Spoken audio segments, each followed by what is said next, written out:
What's happening, everybody, and how the hell might y'all be making out?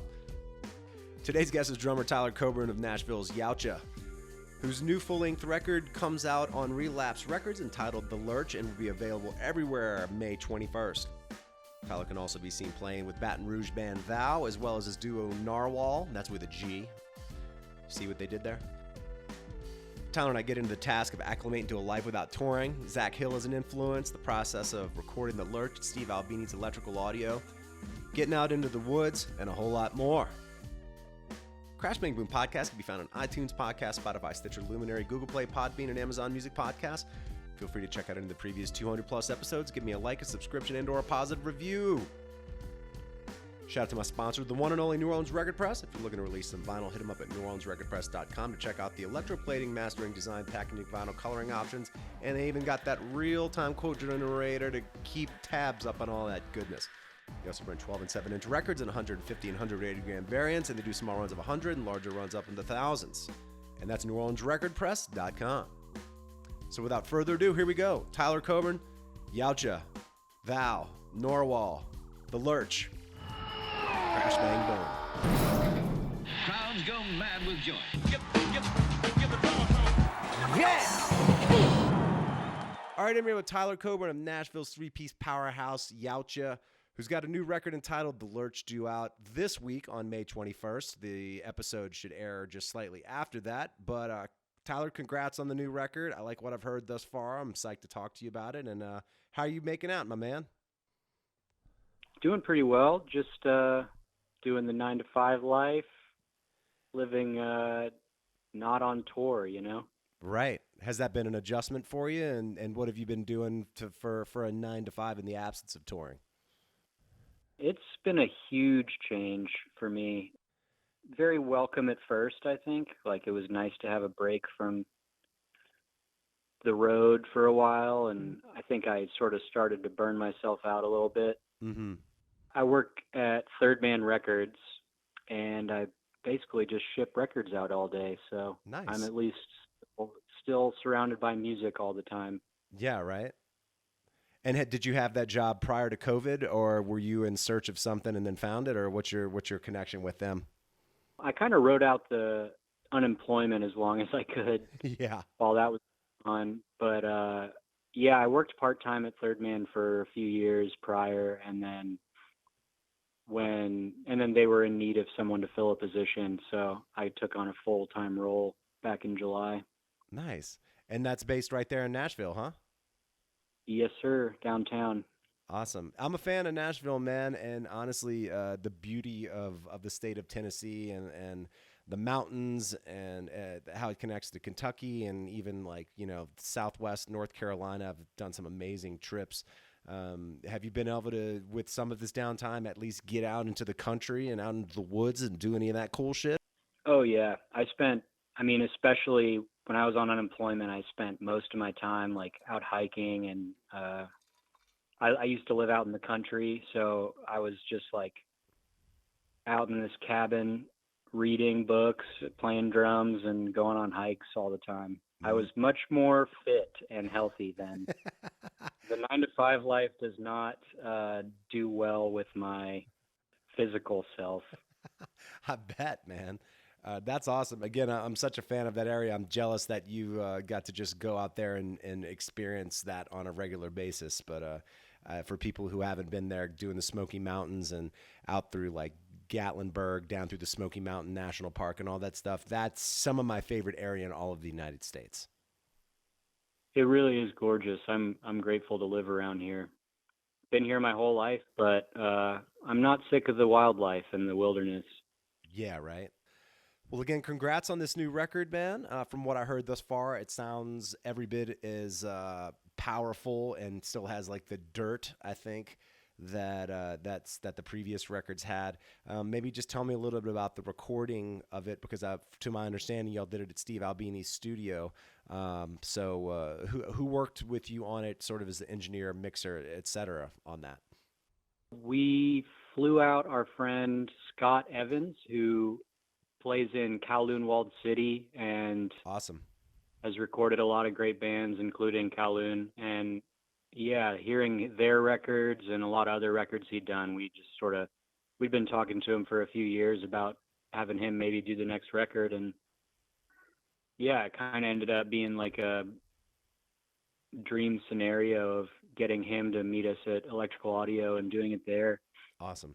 That legendary studio with such a massive drum room. Yeah, we were in Studio B, so it was like, I don't know if you've seen pictures or anything, but the ceilings are just like, it's so high and roomy. So there was lots of he could really work with the room sound a lot, and that was kind of what we wanted. Big roomy drums instead of the real close mic kind of like death metal sound. Sure. That's awesome, man. I spoke to Dave Turnkrantz of Russian Circles, who, while Kurt Ballou, I believe, mixed their record Blood Moon, he did record it there at Electrical Audio, and I believe he too recorded the drums in Studio B, if I remember correctly from that conversation. And good God, the drums sound amazing on that record. That's such an amazing sounding record. And this one as well, I think, is a step up. And again, I think you've done a pretty good job thus far on these records and sort of capturing live drum sound. But this one in particular, I think, sounds really fucking good. Well, thanks. Yeah, I'm really, really happy with it. And it took a minute with the mixing, I think. Like we did a lot of experimentation as far as getting the sounds and everything, because I think we had so much to work with as far as the room goes, and we had to figure out a balance as to how we could hear the like precise notes and the ghost notes and all the quiets and the dynamics, but still get a lot of room in there and make the drums sound real big. Yeah, I think you've had, a good balance in the live recording of or live sound of the drums thus far on your studio records. Your snare always really cuts through. I was curious if you use the same snare on all those recordings thus far, because it sounds very similar. It's like a deep snare, like tuned pretty high. It sounds really good.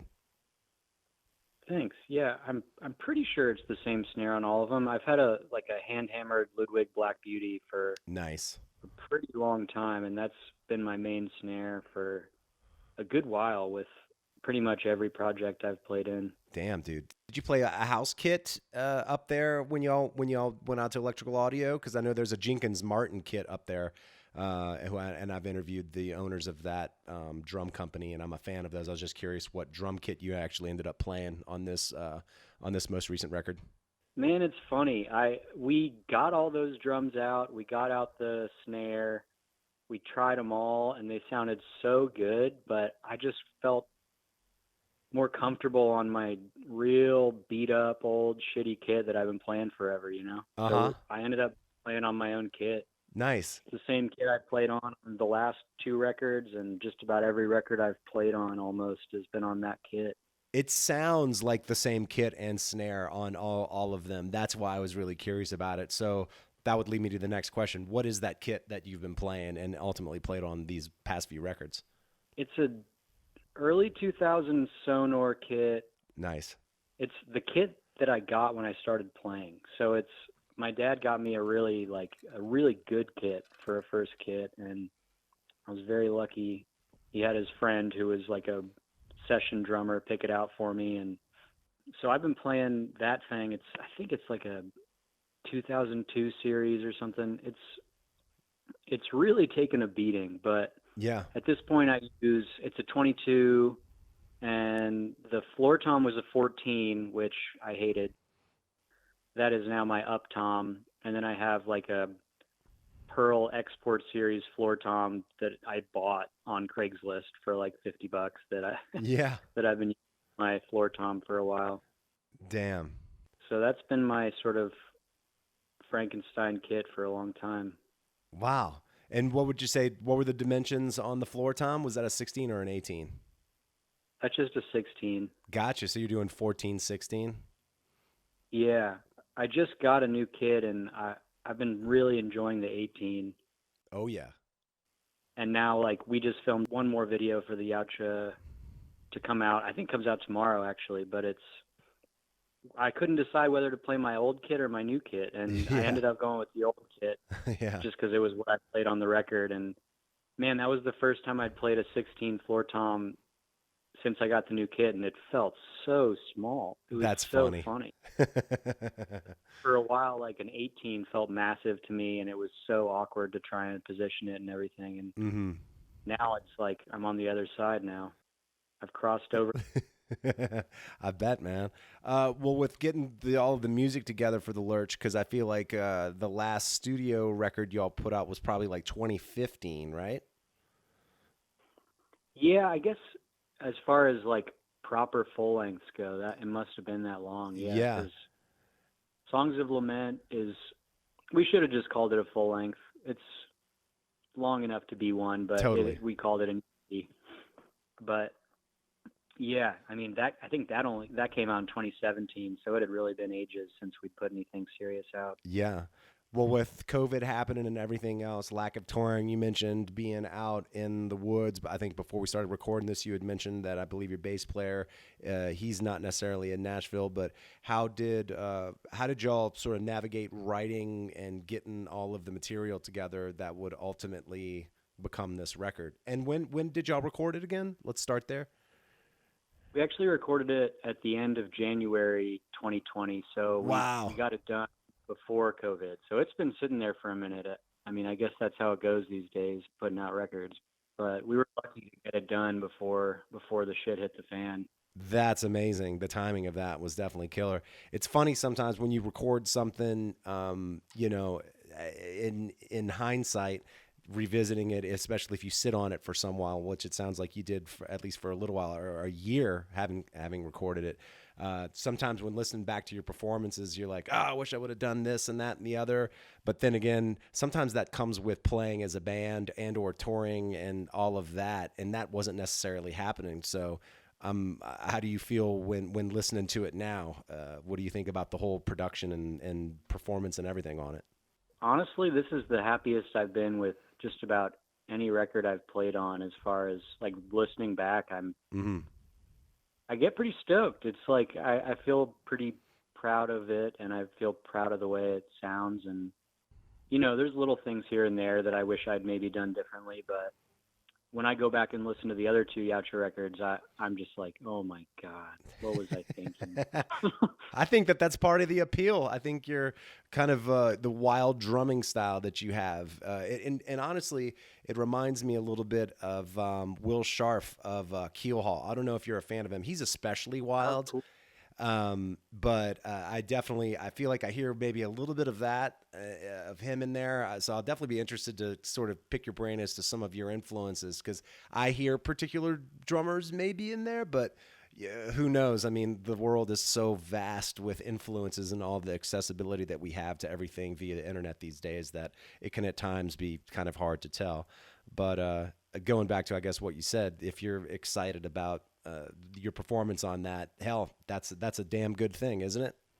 It feels good, yeah. I don't have a whole lot of regrets. I also, it's really funny to think back about being in the studio, because I was just, man, I honestly, I don't do well with recording, and I am really hard on myself and a bit of a perfectionist. So I in the studio, I was like, this is a disaster. This is going to suck. Like, really? You psyched yourself out like that? Yeah, totally. I was just like, man, I'm really blowing it. And then it turned out I don't feel that way anymore, but I definitely was, yeah, I was real hard on myself in the studio. Maybe not in like a great mental state before going in, unrelated, but just like, yeah, overall, I was just like a bit of a mess in the studio. Wow. That's crazy. Yeah, I certainly don't have the sense of that. You sound like you're on it to me. It sounds every bit as like in it as any other recording to me. I think it sounds really good. Well, thanks. Yeah, at this point now I like try and play along with the songs, and I'm like, wow, I can barely keep up with this. What was I like? I guess I was probably in the best shape of my life when we did that record, drumming wise. And yeah, COVID has not helped. Let me tell you, not playing enough and not on the road, not playing shows. I just like, it's hard to keep in touch with that, like being in that zone. For sure. I mean, I'm assuming. Is Yautja a band that in the studio uses click tracks, or no? It does. I wouldn't say that y'all have kind of a live, wild energy that I dig, and that can be click tracks can kind of kill a little bit of that. So I was just curious how that went down. Yeah, we've never used click tracks, and we didn't even do count offs or anything. Like there were some songs where we had said like, all right, let's not play this one as fast as we can play it. Let's chill it out a little bit. And then we'd play it a few times and end up keeping the fast one anyway. Yeah, right. We're just like, let's see if this one grooves a little better if it's slower. But sometimes you hear the take and you're like, well, I guess that's it. No debating it. Yeah, right. Well, I dig the sort of balance that you have with kind of spazzy hardcore thing coupled with some blast beat stuff. So I guess on the blast beat end of it, what was your foray into that style of playing? Was there any particular band or drummer? As far as like discovering blast beats and beginning my romance with blast beats, Yeah. I think Decapitated was a big one for me. Yeah. Like discovering Decapitated and just like also knowing how young he was when he recorded all those records, those first records. I was just like, I think that might have been the first band I heard that was just like blasting throughout, Crazy. And that also just like got me into, when I started playing, I was resistant to double kick a lot. I got very deeply into Hella and Zach Hill's drumming. I was going to say I hear Zach Hill in your playing. That was going to be one of the guys that I was going to point to. I can hear him for sure a little in there, and the little spazzy fills and stuff. Cause I saw him with Hella back in the day as well live. And I remember thinking like his form looked atrocious. It looked like his back was about to give out. He's like hunched over, and like the whole thing almost looked painful, but he was able to do it. And like, yeah, the stream of notes and the crazy way that he hears and executes stuff is insane. So I'm glad that you said that confirms what I thought I might've been hearing as an influence of yours. He was such a big deal to me and definitely a huge influence on my playing. And like, also just sort of, he was the first person I heard that pulled off the stuff I wanted to do with a double kick pedal without a double kick pedal. So Right. That was something where it was like, oh, you can do it. You can just skip out on the double kick and still fill the space with everything, and use the floor tom in a way that Yep. makes tricks people into thinking it's double kick and all that. Yeah. I know it well enough from doing it myself and from watching so many videos on Chris Maggio do it when he was playing with Trap Them. In his version of that style is fucking like absurdity, sheer absurdity. Oh yeah. But the left hand sounds a little bit different playing the hi-hat in those instances where your right hand is playing the floor tom and interacted with the bass drum like you're talking about. So that is one of your styles, right? Yeah, definitely. I use that a lot. Yeah. Especially on this record, I think there's there's more wannabe double kick on this record than on the last couple. Because I think also it's like I started doing that, and then as the music progressed, I was like, oh, this really calls for that. I really like.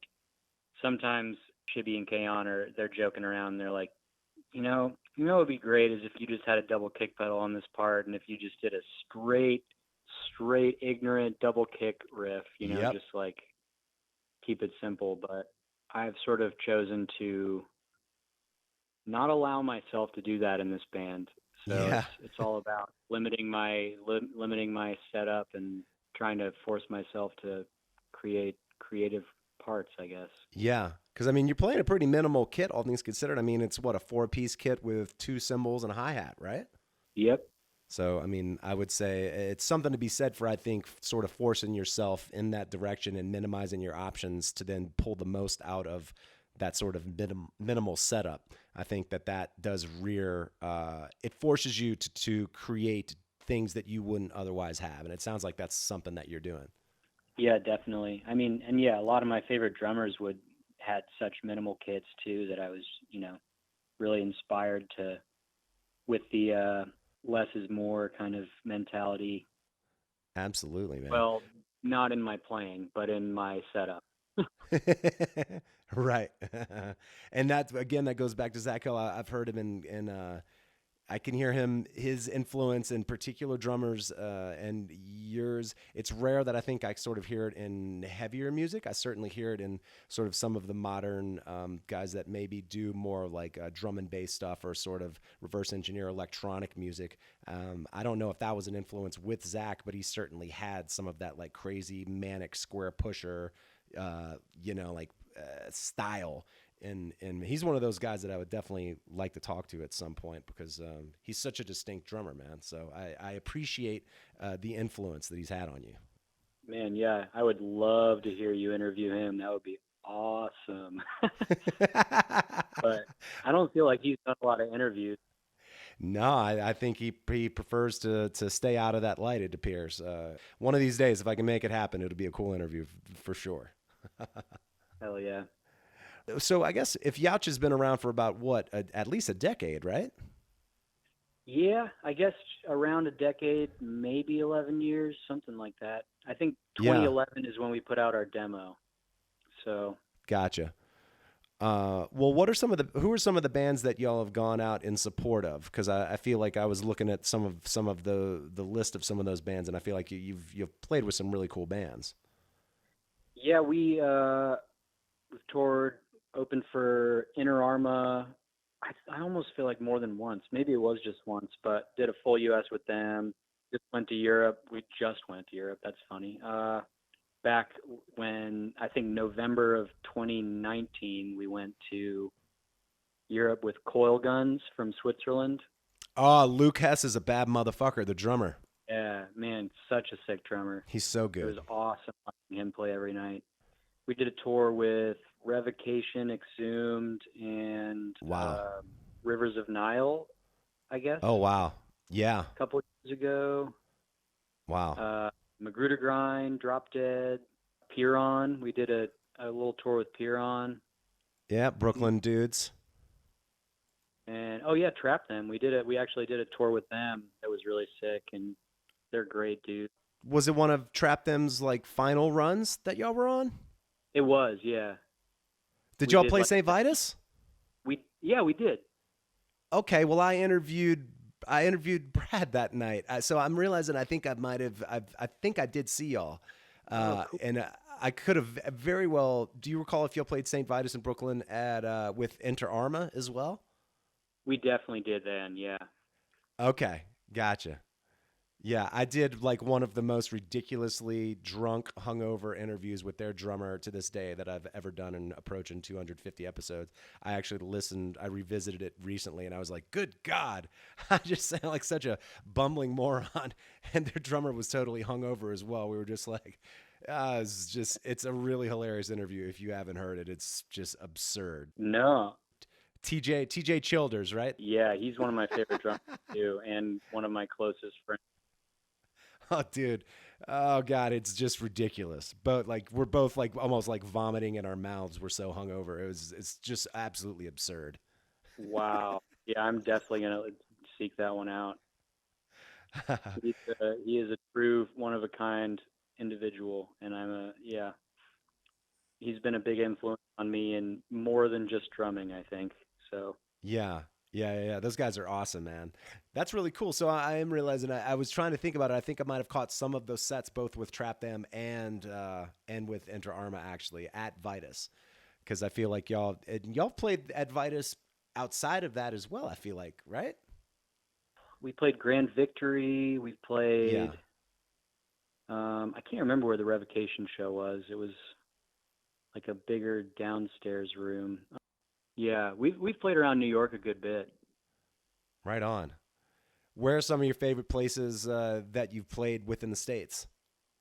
Man, we always have an amazing time in Florida, which I feel like not a lot of people say that, but whenever we go down to like Orlando is like maybe one of our best cities, it seems like. Really? Yeah, I mean, when we play Orlando, people go fucking wild. It's pretty fun. I love touring Florida, and you just get those beach days, you know, like short drives, and you just take a day to go to the beach and then go play a show, and it's just like, it's amazing. I love playing down in Florida. Right. Have not had a good time in Jacksonville, but even Tallahassee's been fun for us. So really, I love playing the Pacific Northwest. Portland and Seattle are always a lot of fun. cool. I feel like there's some funny little pockets that end up being, you know, very unexpectedly fun. I remember one show we played with Arma in Montana that was actually pretty cool. Wow. You know, you play in weird places, and sometimes you're taken by surprise, and then you play in New York to like 20 people, and Sure. like, okay. Right. And hinging off of that list of answers, what are some of the more ridiculous or painful or train wreck gigs y'all have played throughout the years? Man, we played this show in Winston-Salem, North Carolina, that really sticks out. A house show that was just like unbelievably weird. The openers, one of them, I don't even think he actually was supposed to play, but there was this guy that was doing like, there's no way he was on the show, but he was walking around. He grabbed the mic in between bands and was doing like Christian rap. Oh boy. He had this song that was like, Jesus got my back, Jesus round my neck. It was unforgettable. Like, I'll never forget it. And also, this dude showed up. His mom dropped him off at the show, and as soon as he got inside, he took his shoe off and his sock off and dumped a bowl out of his sock. And then gave us a Predator comic. It was the weirdest time, man. It was like, dude was like, oh, I got you guys a Predator comic, but he had like he's just, you know, proceeded to smoke weed all night out of this bowl that he pulled out of his sock. That's awesome. And then the other opening band was like a one-man grind band of sorts, and it was like, but he was playing first, and it took him like 45 minutes to set up because he was using a computer. Like he set up a whole desktop computer to play his beats off of. Crazy. That one sticks out mostly because of the rapper and the guy with the sock. I bet. Yeah. Oh man, that's good stuff. It's funny, man, when I talk to bands that have kind of moved beyond playing some of the more underground shows, it's really hard for them to pinpoint anything like that because of the humdrum sort of monotonous routine. And the bizarre instances don't really arise in those instances where they're at sort of a particular level of touring. So whenever I know a band started at a particular place or has played house shows or done any of that, it's like I always have to ask that question because exactly the story you just told me confirms exactly why I asked that question. I'll talk about one more real quick. Yeah, go for it. We played this show in Little Rock, Arkansas. Oh boy. At a house. This one was also very weird. Inside the house, in the living room, there was a tent set up. Mm-hmm. And there was all kinds of weird stuff going on in the tent. But all night, there were these dudes going in there, and they were like sniffing airplane model glue. They were just like sniffing glue all night. Oh boy. And then one of the dudes that was like the most high while we were playing, like somehow dove through my drum set and like snapped my tom arm off. Like my up tom just like snapped off the stand, and like, you know, Kaon, the bass player, was getting ready to fight this dude, and man, but also just that house was the filthiest house. In the kitchen, there was a stack of plates that went twice as high as the sink, you know, like it was insane, man. But the airplane glue in a tent thing was really unforgettable. Oh my God, you think? Yeah, I'd say so. A fucking airplane glue sniffing tent for the party. I'd say that that's not the most common scenario that you'd see. Yeah. Oh, that's good. You mentioned your dad getting you that sonar kit earlier. Why the drums in the first place? What led you to the drums? I guess I was obsessed with music. I mean, as long as I can remember, my parents played music around the house all the time. Music was always a part of my life. And then, I mean, I tried guitar and it didn't really click with me. And I tried piano and it didn't really click with me.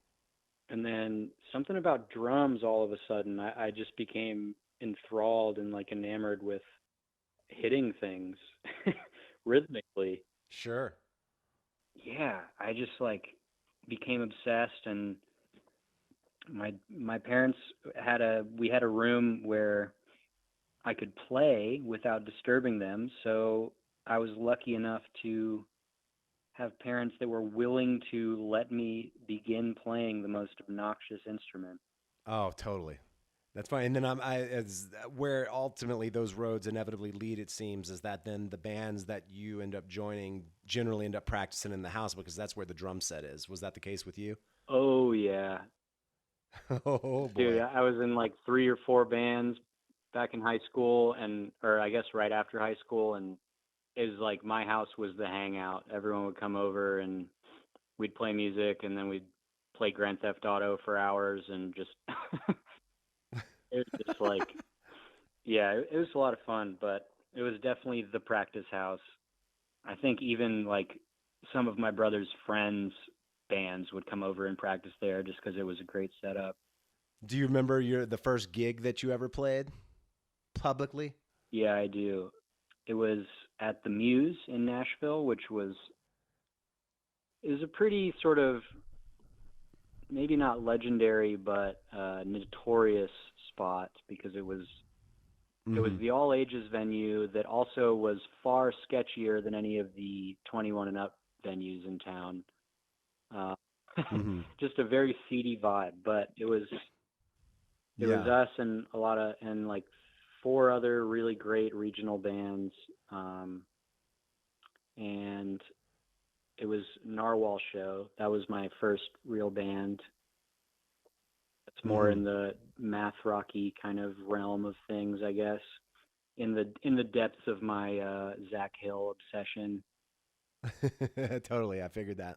Yeah, I had pneumonia, and I didn't know that I had pneumonia until after the show, but I was like pretty sick, I guess, and I Yeah. definitely threw up after I played. I think it was probably the most adrenaline that has ever been in my body, and I was coughing the whole time I was playing, and yeah, it was great. I was drenched with sweat, and you know, proceeded to run outside and throw up as soon as we got done.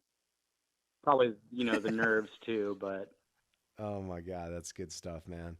In the development of your playing, it sounds like you were into the math rock stuff, obviously, with Zach Hill and all of that. At any point, did you get into some of that late 90s, early 2000s sort of heavy post hardcore stuff, with bands like Botch, Cave In, Dillinger, Poison the Well, Isis, Nut, Coalesce, etc.? Did you get into any of those bands? big time, yeah. I was deep into ISIS and like a lot of that. I was really into the post metal thing when I was in high school, and the Mm-hmm. band surrounding that, and like Mastodon was huge for me. Like discovering Oh, yeah. like the Leviathan record and Remission were definitely Oh, huge yeah. records for me.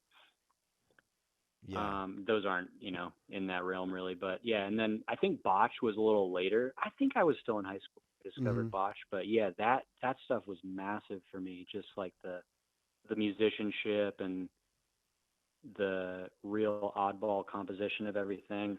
Absolutely. But always really loved just like progressive, well thought out music, like rock bands that are composing songs rather than just throwing them together. Totally. Yeah, I mean, you mentioned Mastodon. I really, especially like Remission era Mastodon, I put them in that realm of bands for sure. Because I mean, Remission came out in 2002. I think Under the Running or Calculating Infinity was like 2000.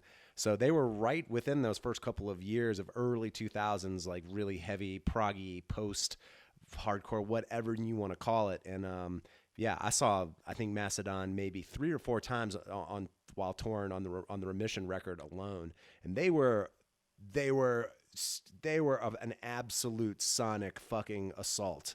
Not the not the quick twitch insanity that Dillinger was, but I mean, for instance, I saw Mastodon open for Dillinger probably in like 2003 or so, and it was insane, man. It was crazy seeing that. Yeah, you've seen a lot of the bands that, I would lose my mind to see Hella or Dillinger, any of those. Never saw Dillinger, I saw Mastodon, but not the era that I maybe would have preferred. Right. Yeah. I mean, I saw, I think when it was all said and done, I think I saw Dillinger like 14 or 15 times. It's one of those two. So it's kind of an absurd amount of shows to see from a band that I didn't tour with. I just always made it a point to see them. Yeah. So yeah, it was like to see Bron Daler and like followed by Chris Penny in a single night back to back. It was like fucking mind melting. Damn. Yeah, I bet. Oh my God, man. You mentioned that you've been in some other bands outside of Yautja, and then I guess some of the other members as well have been in some different bands. So any other bands outside of Yautja that some of those members are also in, or no? Yeah, the guitar player Shibby has a band called Third Face that has been picking up some momentum, and they're kind of like a kind of weirdo power violence-y sort of stuff. And Shibby plays drums, and man, he's a great drummer. It's pretty Really? ridiculous. It's unfair to be that good at guitar and then also be able to play bass and drums. And yeah, I envy that. I am incapable of playing anything other than drums. That's the way it goes sometimes. Kaon used to play in Coliseum. Right. And I guess they're hardly a band anymore, but and then he's got some bands in Birmingham that he plays in locally that are all great. That's awesome. I'm currently playing in Thou as well. Oh, really? I didn't realize that. Yeah, so I've been touring with them a lot too the last couple of years. Oh yeah, I guess a few years ago, in 2019, Thou and Yautja did Europe together for 12 days. So I got to play 2 sets a night, and that was a lot of fun. A good experience. Damn. They're a Baton Rouge band. So I actually interviewed their previous drummer, Josh Nee, when they came through actually at St. Vitus. So that's cool. I didn't even know that you had been playing with them. That's cool, man. Yeah, I've been playing with them for, I guess, 3 years now. So wow. First record I've been on is the collaboration record with Emma Ruth Rundle that came out last year. Right.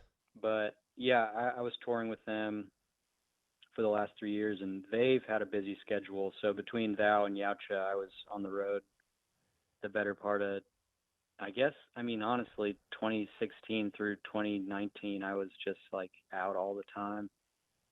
Really? Which was killer, bouncing back and forth between bands. And then my band Gnarwhal, the 2-piece math rocky kind of band, that band was touring a good bit back then too, or I guess 3 or 4 years ago. And so, yeah, I had a lot going on there for a minute. Not a lot going on now. Yeah, my God, if you just kind of plowed through a few years of your life going back and forth between 2 bands and doing all that playing, and then in the absence of that, I would imagine now I understand that much more why that was a fucking bizarre phase for you. Yeah, for sure. I used to log all my shows just so I could keep track of what I was doing every year. And yeah, it was like 2 years in a row I played 187 shows. Oddly enough, it was the exact same number 2 years in a row, but wow, damn, that's crazy. Yeah, pretty fun. I miss it. Damn, dude. Is there any projections as to when you might be going out on any kind of even remotely extended run with either band? I guess Thou's kind of on hold till we write a record. That's the plan. So we're working on that. I'm going down to New Orleans in in a couple weeks, I guess, to write with them and record some demos. Next year, I guess there's some plans to travel with them, but I guess in November, Yautja's got a tour in the works down to Florida. There it is. Spoiler alert. But yeah. yeah, and then we're talking about doing something in October as well, but I don't know. It's hard to say what's too soon and what's not, you know. It's like I know, for real. They'll feel very up in the air, but might as well book some tours, and if they get canceled, they get canceled. Right on. Well, hopefully they'll come through. I'd love to catch up with y'all in person and get rocked out on this new record, which, like I said, what I've heard thus far seems really, really cool. So I'm psyched to hear the whole thing when it comes out in a few days. For sure. Yeah. Thanks a lot.